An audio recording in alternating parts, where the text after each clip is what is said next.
Welcome back to Inspired by Jimmy L, the reboot, where we do short and sweet, quick interviews to inspire you while encouraging myself along the way. Let's see what we have on today. Catch you another time. All righty. Welcome back, everybody, to another wonderful episode of Inspired by Jimmy L, the reboot. I'm going to start you off with this question here. And it's a question that I absolutely hate. And I hate it because there's no right or wrong answer for it. And when you hate or dislike something, you need to go straight to it. Yeah. So, who are you and what do you do? Yeah, that is the question, isn't it? Um, my name is Kange. I'm a rapper and producer. I am someone that enjoys having fun, laughing. I like to just hang with friends. I love my family, and I also just love making music. So that's like the gist of it. Actually, so that's my very next question for you. So, why you? Like, Mm, why you? Why do you feel the need to produce music and influence people through music? Okay, getting right to it. So Absolutely. Oh, we're not even playing. amazing. So why me? So I have always had this urge to write. It's really writing that kind of inspired me to take the route of making music. And I just felt like from young I was writing poems. Like the very first poem I remember writing was Sunset. It's called Sunset Sunset. I can't remember it. I just remember the title. And you know that. And then most people did. I'm like, I can't remember it, just the title. I remember it was like a little hook in it, and I kept saying sunset, sunset. And then from there, I was like, wow, I've really just enjoyed like putting like words on a page. And then I discovered music via like MTV, as you do when you're young, like all those shows playing on. And I saw the lifestyle of a rock star, and I was like, I really just want to play guitar and be on stage and share my music with people. And it kind of just all started from there. Yeah. So I saw one of your videos about your childhood guitar, I believe is what you were speaking. So what was your first guitar?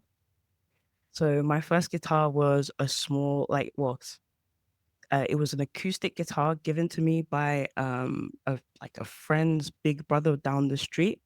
Um, and I remember first getting guitar lessons from him just before I moved to France.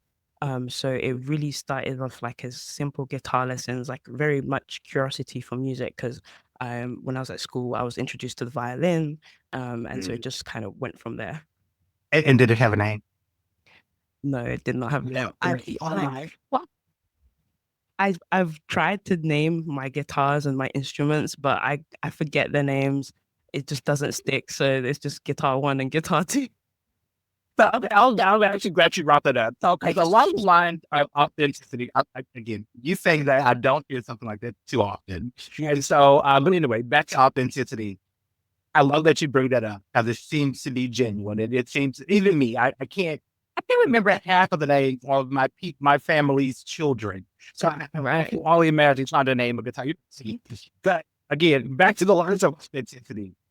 When you're in that stage of creating, do you feel that that's the same person that I would meet on the street? And also, is it the same person that you are, I would say, just necessarily working? Are there any differences to those people or? Okay. So if you met me on the street, I don't think what goes into my creative process you would necessarily see. Like you would see some sides of it because I think when you make music, there's always different sides that you're showing or putting in. Like sometimes I just want to make a song fun. A fun song, Yeah. or other times I just want to make like a really introspective song or like a sad song. So I think um when you would first meet me, you would just assume that I'm a normal, like probably have a 9 to 5 kind of person. But as you get to know me a bit more, um it would it would show like the different sides, the weird humor, the kind of like seriousness and things like that. So I would say it's like 50-50. Like if we become friends, you'll see those sides. If we're just meeting like as an acquaintance, you probably won't see that side. I very much like to keep work life, and my personal life. I love you so much for saying that. Now, okay. So now that brings up another question, then, still along the lines of authenticity. Would you say I understand work life is separate, personal life is this. Would you Mhm. still say that you are your authentic selves in both ranges? So, that's a very good question. Oh my gosh. Take your time. Take your time. Um, I would, I want to say yes, but I feel like the person that you would meet in my workplace, because I work at in a corporate environment, so the person you would meet there wouldn't like, I would not totally be my authentic self. Like, I think I'm naturally just like polite, um, but anything where you get to hear me like speaking like a different kind of like language or saying slang words or something like that, you won't hear that from me at work. Gotcha. Gotcha. Gotcha. Okay. I was want to add is I had an interview a very long time ago. And we were talking about Mm, authenticity. And in that moment, which is, well, I'm not saying that. In that moment, I felt that every person deserved the right to be who you are at work, same person at home. I felt that, and I was just like, oh my gosh, corporate office needs to create an environment to make sure that we're coping, to make sure that these people have the space to yeah, authentically themselves. Well, then COVID happened. And so the way I'm living now, I don't know if I believe that anymore. And so for me to right, ask you that question in regards to authenticity, I'm just, like I'm still baffled. Because I don't know what I believe in regards right. to those two and if those two worlds ever exist together. Exist. Yeah. I Yeah. mean, it's funny that you asked that because been in workplaces where those two worlds do met. Like a lot of people like to mix those lives, Mhm. and I feel weird about it because you can't trust everyone. I'm not gonna Give me coffee. Give me coffee. Yeah. I mean, you might say something jokingly about your company, and the next day your boss knows, and it's a whole mess. So that's why, like, we can, because I mean, here in the UK, there's a big drinking culture when it comes to a work environment. So, like, I just went to Oh, an annual company party, and everyone was drinking. oh, Everyone was having a good time. Everyone was, so it's a mix because some people will like, no, I'm not gonna show that side. I won't show up to work events and things like that. But then other people just feel very comfortable letting people know about their lives at work. So I think it that's depends on the fair. person. That's fair. Okay. So let's wrap it back around to you. Mm, Mentally, okay. assuming that you consider yourself to be a sane person. Okay. Mhm, Like, what do you do for your mental stability? Because obviously, there's different layers to you. mhm, Obviously, when it comes down to your music and producing and creating, and then you have again this life that's a little bit different, that's supporting you, or that's also kind of helping you in your dream. And so, like, how do you mentally mhm. stay stable between that? So I would say a lot of it is my family. Having like I speak to my family like every week. Like so I live abroad, abroad. They live in Paris, I live in the UK. So it's like we have phone calls like every Saturday because I practice Shabbat. So that's like our rest day. Okay. So Okay. yeah, so it's like it's we consider ourselves Hebrew Israelites and we follow the laws of the Bible. So I don't eat pork, things like that. And I think that coupled with prayer, reading my Bible, and then also just making sure I have time to rest, like listening to my body. I think that helps me like stay in a pretty like constant state where I can pretty much stay consistent with content. Like if I wanted to, I could probably post 3 times a day on all platforms. Yeah. Wow. Okay. So listening to your body, I'm glad you said that. Listening to your body, has that ever, and I don't want to say gotten you in trouble, you, but, like, like listening, because I feel like your body, your intuition, your spiritual Mhm. guide, like, I mean, it's all up to interpretation as to what you Yes. feel it's asking for you to do in that moment. Like, has it ever, or have you ever felt that it kind of led you astray from the path that you're on? Yes, because we're human, because like I mean, there's times I've been burnt out.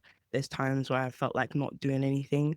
But I think what the body does is kind of just give you signals. So if you're to the point where you feel like you're being led astray, I feel like it's because you didn't listen to your body beforehand. There was like certain signals that it was giving you to like either rest, slow down, go back to work, or what you needed, and you didn't listen. So you get to the point where you have to like stay in bed for 2 weeks, you know? Yeah. And it's because you didn't, A, you didn't take care of your body, and B, you didn't listen early enough. So that's the kind of mentality that I've actually just recently developed. So I'm still like learning to listen to my body, but it is, I can tell much better now when I feel tired, when I'm just being lazy and things like that. Yeah. Well, Kange, I mean, cheers to you on that. I mean, I think I'm with you in that I'm learning to listen to my intuition. I was saying a long time ago, like, stop sending your intuition a voicemail. Like, stop. Like, you know what I mean? And so, because, those voices are there, those whispers are there, but you still have the will to listen or not. And so, but I think I'm along that with you. I'm in my, I guess, 30 something ish. I'm just not, you might really need to listen. You might get to listen. So now that you're on this journey, or speaking of your journey, do you feel, well, I shouldn't say do you feel, is this something you have manifested? Is this something that you put on your vision board, the life that you're currently living? Is this something that you pre-planned, or did it kind of just Happen. Okay, that's interesting because I've been dealing a lot with that for the past 2 years where for me, I wouldn't call it manifesting, I would call it more so prayer. But Hey, there would be times where I'm thinking, oh, I want this, I want this, I want this, I want this. Or instead of thinking about it, I would just focus on making the steps towards getting that goal. And I've noticed that it sometimes comes very seamlessly. Like a year ago, I was like, I hated the job that I was in. I was like, I want to change job. I want to change jobs. I want to move on. I don't want to live with my parents anymore. I want to move and get my own place. And a year later, I have my own place. It's pretty nice. It's pretty decent. I have a new job that is nice. So I would say that it's a mixture. So I think um, the biggest thing for me is, yes, you have that kind of desire to manifest or pray. Think about, like, take time to think about the life that you want. Think about where you want to go, where you want to be, what you want to do, what kind of person you want to be, like who you want around you when you're sick and old, kind of thing. And then a big thing for me, like instead of just thinking about that, I've been writing out like strategies and like the different steps to get there. And I think that kind of points your focus and allows you to bring those things into your life a lot easier, if that makes sense. oh, it does. And I just got chills by that. Like, because and I'm gonna go back to your statement in a minute about in regards to prayer and manifestation, because I definitely have a question about that. Okay. I got chilled because it's asking the universe, it's asking God for what you want, getting in alignment with it, but also taking actionable steps to actually get what you've already asked for. As that gives me the chill. Like that gives me the chill. So, brother, but you said manifestation is you'd rather use the term prayer versus manifestation. Is there a particular reason for that? Well, I'm I feel like you can't so I feel like you can't believe in God and but also manifest, because when you hear the language around manifesting, it's like, oh, asking the universe for this, asking the universe. It's very vague to me, and I I think that brings a lot of confusion when it comes to like having a clear idea of what you want. And I'm just very strong to my faith. Like I do believe that, there is a God, and instead of just being like the universe, why not point this intention at someone and be like, and if there's an omnipotent God, I might as well, use Right. him, because at least there's some kind of, on a subconscious level, you're reassured because you feel like there's someone else as well that's helping you work towards your goal, like a higher power. So that's why I prefer the term prayer, because it just feels like you can just do it on the fly like that. Oh, you just think about this, you think about that. Whereas prayer is just you're setting down a space and intention to like kind of meditate, be with your thoughts, to really think about what you want, and also just kind of pray for your life and praise that higher power for helping you get to where you are. So I just prefer the term prayer because it's stronger than manifest. When I say first, we might have to go ahead and wrap this up. We're running long. And I never hate to do that after that particular answer. I feel like it was so much that I want to ask you. And so I'm like, I'm going to talk to you a little bit afterwards. Because I love it. It's very intriguing to me. And judgment free 100%. But I think it's legitimately intriguing to me. So I'm definitely going to ask you some more. So be prepared for that in a second. No problem. And kind of wrap this up, I got one more final question that I definitely want to ask. Before that, Kange, like, where can people find you? They want to live like you, learn more about you. So I'm you can find me as Kange on all like social media platforms. I'm everywhere, even Blue Sky, which I just joined recently. Yeah, Twitter's that. I'm sorry. I haven't got there yet.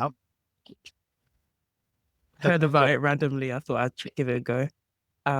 But yeah, so Kange or Kange Music with a K at the end on all platforms, on Spotify, Deezer, TikTok, Instagram. Yeah. Awesome. I will definitely be linking those up in this particular video clip. So my final question, I love positivity. I love inspiration. What today has inspired you? Okay, that's a very easy question for me. Okay. My big brother, I've said this multiple times. Yeah, my big brother, he's a huge inspiration for me. He tried to play professional football, was able to, get on a few teams, but nothing really worked out. But still to this day, he's working hard. He's a personal trainer. He's got his own fashion line. He's got a wife and a kid and another baby on the way. So I really just take inspiration from him because I saw him like working a job and trying to and getting his like personal training certification, or also go to university. Like I've just seen him just work hard his whole life, and like he just kind of put it into perspective for me that I can work as hard, like I can work harder than what I was doing at the time. So yeah. I love that. Cangela, thank you so very much. It is wonderful chat. Like, seriously, I think It's a very good chat. I enjoyed this. we will stay in touch. Yes, we will definitely. Everybody else, I will see you guys on the next one.